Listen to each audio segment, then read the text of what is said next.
Recording studio Saharsa.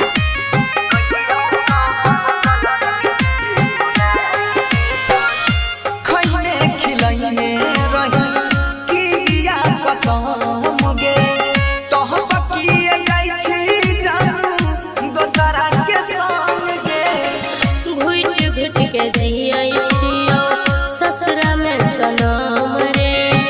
तोरा बिना मर जब कह छियो हमरे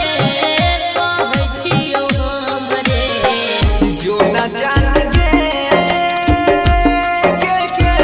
जो न जान गे सोचो सपनवा के जलाई दे नहीं कोलियो कौन गलती जे भुलाई गे नहीं हे पागलती बना तू बनाई दे नहीं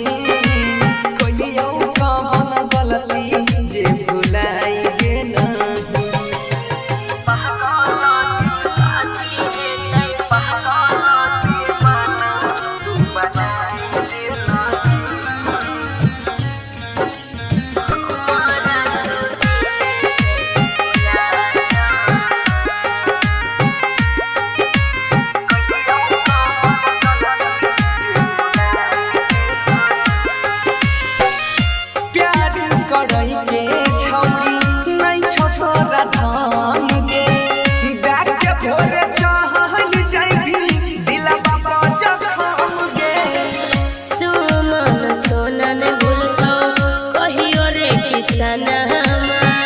राइटर पवन राजस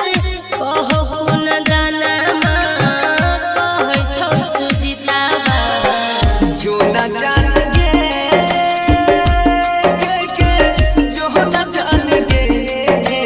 कहबो न दुश्मन के अपनाई